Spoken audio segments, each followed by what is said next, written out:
Olá, alunas! Olá, alunos! Chegamos mais uma aula de Geografia. Nosso tema de hoje será o Oriente Médio, especificamente a Primavera Árabe e o caso da Síria, certo? Nós vamos passar por toda essa ideia, nós vamos compreender as causas e os desdobramentos da chamada Primavera Árabe, que é um termo, entre aspas, questionável. Foi primavera mesmo? Aconteceu na primavera? Lembre-se que as estações são invertidas e isso está no hemisfério norte. Compreender as causas do problema da Síria, né? Tem a ver com a Primavera Árabe. Quando começou isso? Olha só, olha esta imagem. Egípcios pró e contra o regime de Mubarak se enfrentam na cidade do Cairo, a tão famosa e histórica cidade do Cairo. Primavera Árabe, a busca por democracia. Temos que entender que o norte da África entra pelo Oriente Médio. São várias tribos, vários povos, religiões, que sempre tiveram um modelo diferente de vida. E de repente se implantou-se o modelo de países nesta região. O próprio Egito, se nós pensarmos dos faraós para cá, eles sempre tiveram um modelo. E há pouco tempo, que transformou aquilo em país. Lembre-se que o Egito teve uma relação muito próxima com o Império Romano. E isso foi construindo ideias, foram construindo conflitos durante o tempo. E aqui está as pessoas brigando por democracia, né? Democracia deveria ser uma coisa já posta na nossa vida. Você é livre, pronto. E de repente você vive sob uma ditadura. Mas quem quer tirar esse ditador? Quais são os objetivos? É bom se perguntar. Primeiro, vamos entender o que é o mundo árabe. Pessoal, tudo isso aqui é o mundo árabe. Veja que o mundo árabe vem do Oriente Médio até o Oceano Atlântico, o norte da África, até o chifre da África. Povos árabes, em alguns momentos maioria, em outros momentos minoria, abrangendo toda esta região do chamado mundo árabe. E o mundo muçulmano é diferente do mundo árabe, certo? Aqui está o mundo árabe e aí está o mundo muçulmano. Perceba que ele vem mais para o sul da África até chegar próximo ao novíssimo mundo lá na Oceania. Diferencie mundo árabe e mundo muçulmano, mundo islâmico, que tem a ver com a questão da lei islâmica da religião. Preciso saber todos esses povos? Claro que não. É algo gigantesco. Se no Brasil a gente não sabe quantas denominações religiosas tem, imaginou aqui. Para você pensar, olhe para esta charge, por favor, com bastante atenção. Olhe para a cara do nosso amigo que ali está. E daí vem o texto. A charge de Carlos Latuf indica um efeito dominó, entre aspas, é claro, propiciado pelo quê? Pela primeira Primavera Árabe e, consequentemente, a derrubada do ditador Hosni Mubarak no Egito. Esse efeito em cadeia, que marcou a onda de protestos nos países árabes, iniciou-se onde? Com você, letra A, B ou C?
que você marcou? Letra A, B ou C? Para a pergunta, esse efeito dominó, a queda dos ditadores, né?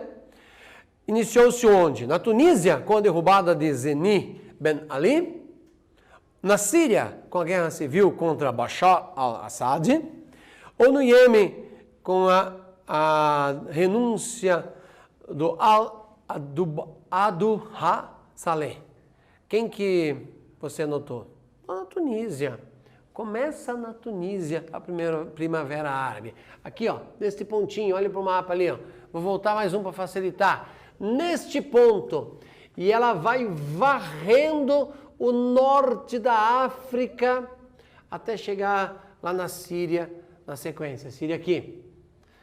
Eu preciso ter uma familiaridade.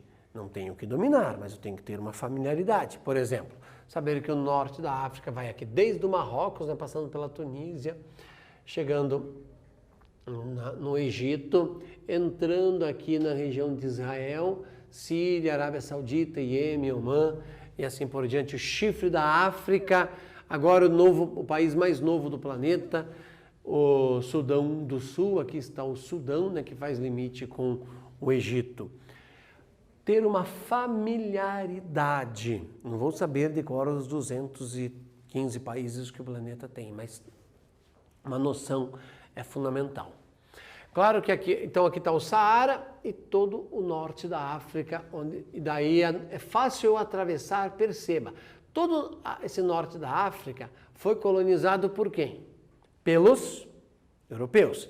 Então, no norte da África fala-se espanhol, fala-se italiano e fala-se francês, principalmente essas três línguas.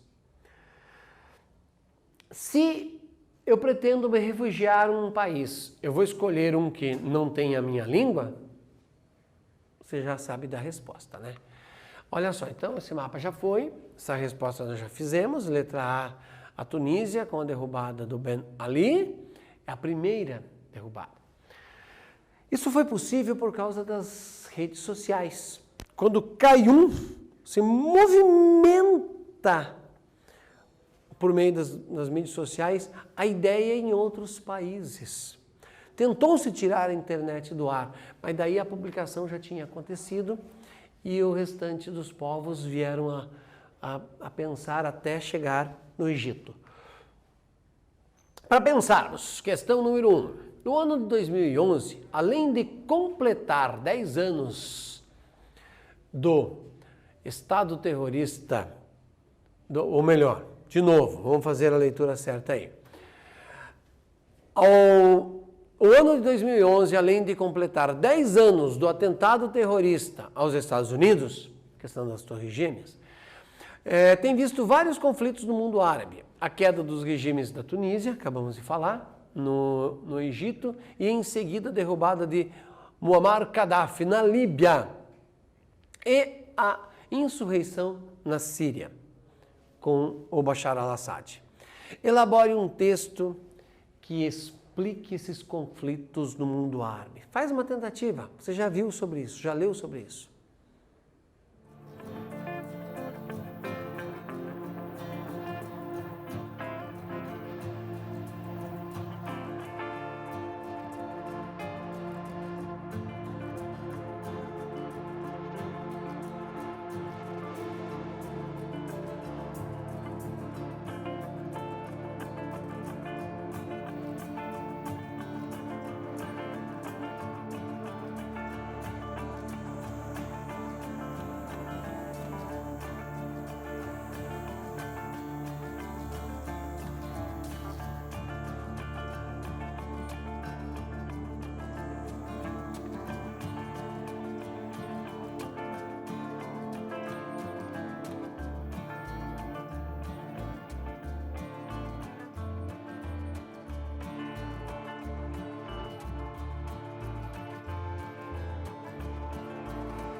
que você anotou? Vamos só revisitar a questão aqui para facilitar. O ano de 2011, além de completar 10 anos do atentado terrorista aos Estados Unidos, a queda das Torres Gêmeas, tem visto vários conflitos no mundo árabe. O quê? A queda do regime tunisiano, um regime ditatorial, no Egito, idem, e em seguida a derrubada de Muammar Gaddafi, também ditatorial, na Líbia, e a insurreição na Síria.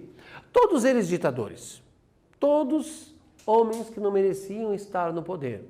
Só lhe pergunto, por que só eles foram derrubados, tá? O Gaddafi, por exemplo, foi, na sequência, assassinado por tropas da França, encontrado dentro de um túnel, inclusive. Decidi elaborar um texto para explicar por que esses conflitos. O que você escreveu lá? Olha só, vamos olhar aqui a face de alguns desses ditadores da região. Orientação da resposta. As revoltas da Tunísia e do Egito foram geradas por indignação diante da riqueza e da corrupção que esses governantes sempre ostentaram. E essas revoltas se espalharam pelo norte do continente africano até o Oriente Médio. Por que as pessoas pensaram, por que esse cara tem direito a ter avião? Os filhos deles têm avião particular, os filhos deles ostentam riqueza, carros, viajam pelo mundo. E eu fico aqui na pobreza. Então, tanto da Líbia, o Muammar Gaddafi, né? No Egito, aqui está os Hosni Mubarak, na Tunísia, todos eles foram derrubados. Tem outros, eu coloquei a foto aqui só de alguns, para que nós possamos ter uma ideia do rosto desses homens. Na Primavera Árabe, 4 ditadores foram depostos ou mortos em revoluções iniciadas pelo povo. Ben Ali, na Tunísia, aqui o Ben Ali, Hosni Mubarak, no Egito, o Gaddafi na Líbia, né? E o Salem no Iêmen, aqui, ó. Essa aqui é uma reprodução de imagens representando cada um desses países. Então, o povo se revoltou, falou, não quero mais só este grupinho governando. Resolveu? Lamento em dizer que não. Em algumas situações está até pior. Mas, de qualquer maneira, é uma iniciativa. Você aprende democracia. Você aprende que o meu direito acaba quando começa o seu. E que numa democracia eu tenho que respeitar o diferente. Esse é um processo longo, é árduo, é demorado, ainda mais para povos que sempre viveram em ditaduras ou sobre regimes teocráticos. Como assim? O que é teocrático? Pense no Egito, regimes que Deus escolhia quem era o governante, por exemplo, os faraós. E não foi assim, não foi diferente nos outros locais, certo? Então isso demora. Democracia é algo que você não aprende da noite para o dia. Veja o caso do Brasil, quanto tempo nós estamos levando para aprender o que é uma democracia. Lembrando que o conflito na Síria, agora que a gente vai ver mais detalhado, no caso do Bashar al-Assad. Tem uma ideia do que é a Síria. A Síria tem limites com o Líbano, com a Jordânia, bem pertinho de Israel. Veja que é uma linha reta, uma latitude que tem limites com o Iraque. E note que dentro da Síria, aqui está Alepo, guarda essa palavra, está o rio Eufrates. E bem no nordeste da Síria passa o rio Tigre, aquele que deu origem, os dois que deram origem à Mesopotâmia. Então a Síria tem esta, e aqui está Damasco, quando você ouvir Damasco e Alepo, 2 cidades importantes para a Síria, governada por um ditador, Bashar al-Assad. Interessante que o Bashar al-Assad ele pertence, está vivo, né? A uma tribo minoritária. E ele, dominando o seu país, beneficiava apenas esse grupo minoritário, até gerar um grande conflito. Olha um quiz aí para nós pensarmos. Assinale a alternativa que apresenta fatos sobre a região em destaque. Qual é a região em destaque? a Síria no caso, né? E eu quero que você me responda. Letra A, B ou C?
O que você respondeu?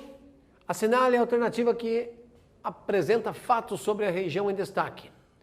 O governo de Israel apoia a formação de um governo xiita na Síria? Será que o governo de Israel iria apoiar um governo xiita na Síria como alternativa à radicalização do terrorismo? Letra B. Desde o começo das revoltas contra o presidente sírio Bashar al-Assad, militares sírios se refugiaram em países vizinhos. Será que isso aconteceu? Dos militares desertarem e irem para os países vizinhos? Letra C. A China e a Rússia encaminharam ao Conselho de Segurança da ONU um pedido de apoio para a intervenção militar na Síria.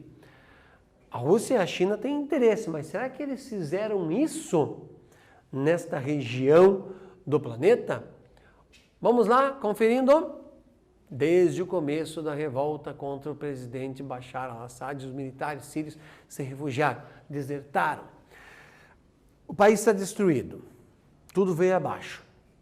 Bashar al-Assad está escondido, mas ainda ele tem sobre o seu domínio armas e um grande exército que está massacrando o seu próprio povo. Aliás, ele nem entende com o seu povo, ele entende pessoas que pertencem a outros povos que estão dentro da Síria.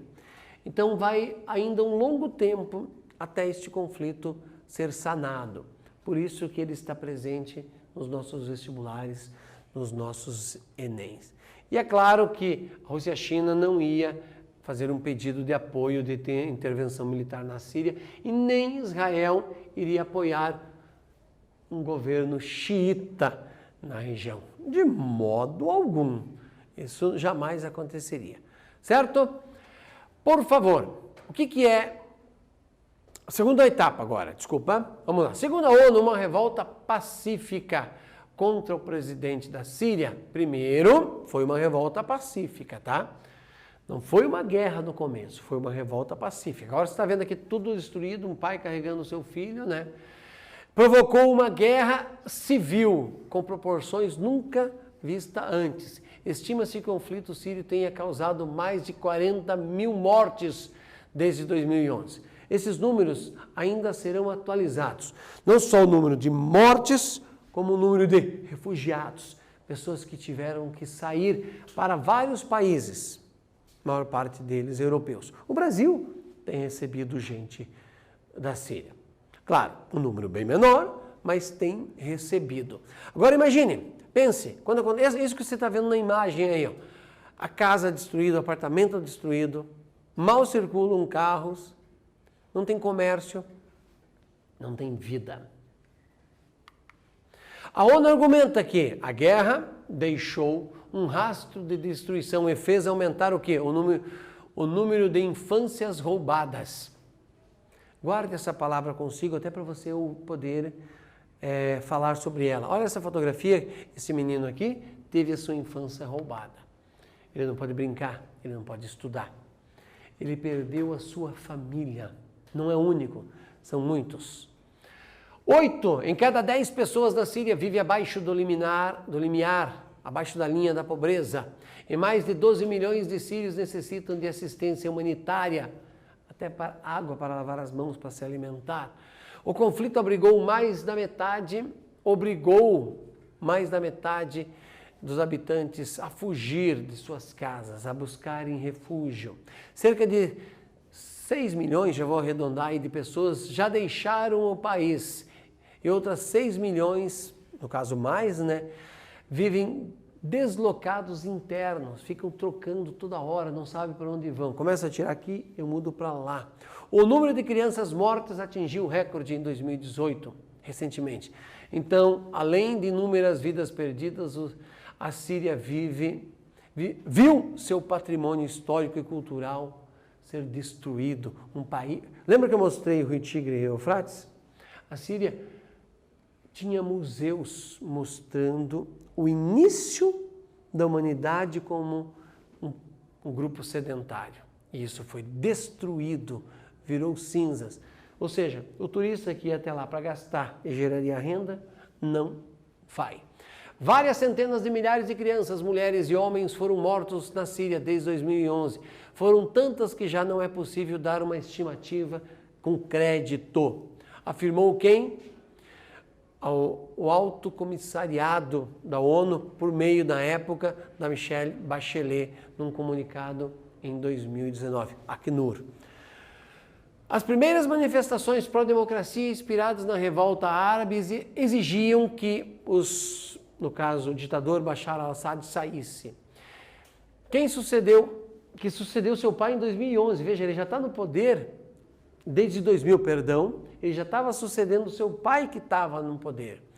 A oposição violenta a Bashar al-Assad e as suas manifestações, todo mundo entrou de forma violenta nesta guerra, nesta briga, para massacrar quem estava de forma pacífica pedindo para que ele deixasse o poder ou fizesse do país uma democracia. Isso gerou um conflito que infelizmente vai por muito tempo se sustentar.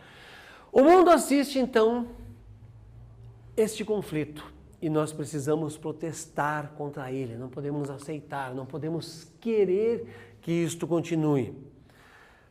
Por meio dos nossos governantes, quanto mais gente for contra esse conflito, mais cedo ele vem acabar.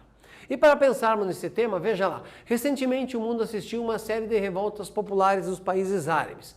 A imprensa internacional destacou o papel das redes sociais nessa mobilização contra os ditadores e a repressão dos governos sobre a população civil. Sobre esse conflito, você vai marcar letra A, B ou C. Qual a sua opção?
O que você respondeu? A, B ou C? Você respondeu a letra C.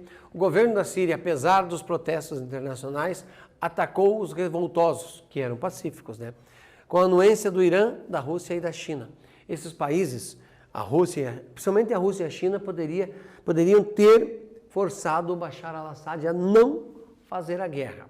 Mas como Bashar al-Assad é contra os Estados Unidos, eles deixaram a coisa acontecer.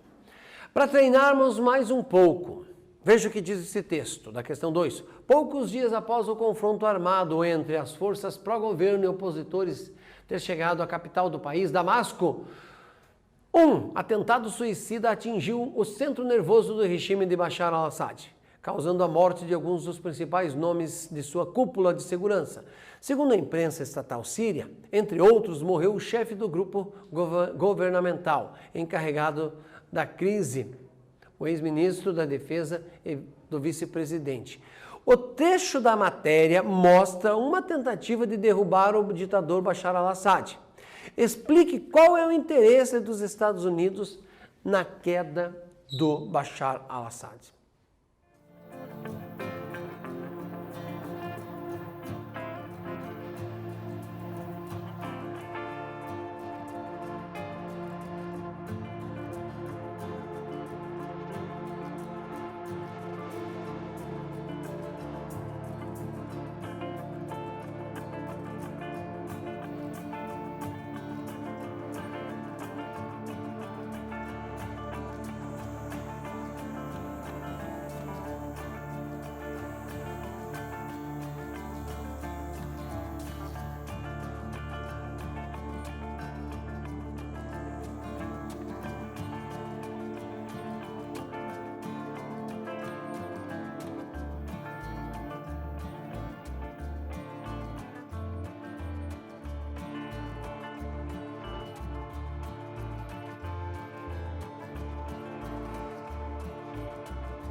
O que você respondeu sobre o interesse dos Estados Unidos que o Bashar al-Assad saia do poder?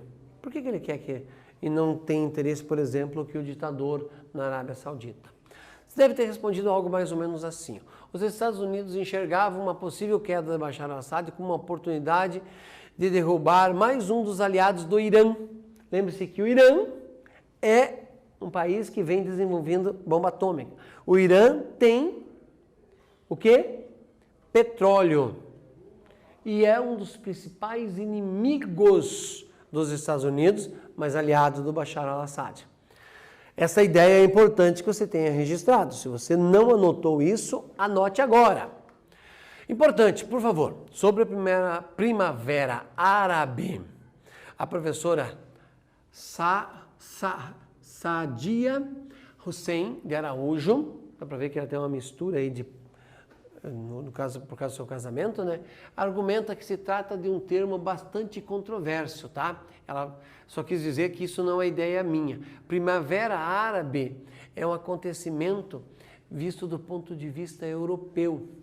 Os árabes não usam esse termo. O povo daquela região não entende essas revoltas, a luta pela democracia, como Primavera Árabe. Olha só, porque os acontecimentos aos quais o termo se refere culminaram em pelo menos 3 estados em guerra civil. Isso seria tudo menos uma primavera. Outros criticam o uso do termo árabe porque o Irã e alguns estados a oeste africano não fazem parte do mundo árabe, certo? Não fazem parte.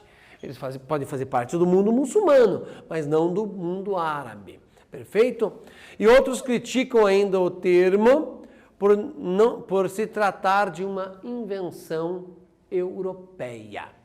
E para fecharmos a conta aí da nossa etapa, você já sabe da crítica, né? Lembre-se que a Primavera Árabe tem uma crítica, ela é muito usada, pode até estar no seu vestibular, mas você pode criticar. Vai ter início na Tunísia, depois tem a queda do Hosni Mubarak no Egito, que já estava há mais de 20 anos no poder. Tem também Bashar al-Assad. E esses ditadores estão reprimindo povos que começaram pacificamente e brigavam pelo quê? Democracia. E hoje, seus países estão destruídos, eles estão sem escolas, sem comércio, sem a sua cidade para transitar. Muitos deles se tornaram refugiados. Alguns vivem perambulando internamente. Na Síria, no caso, mais de 6 milhões tiveram que sair do país. Então, com isso, fechamos a conta e reforço. Vale estudar, vale ler sobre isso. Você vai encontrar inúmeros artigos em jornais e revistas. Pratique. Até a próxima e bons estudos!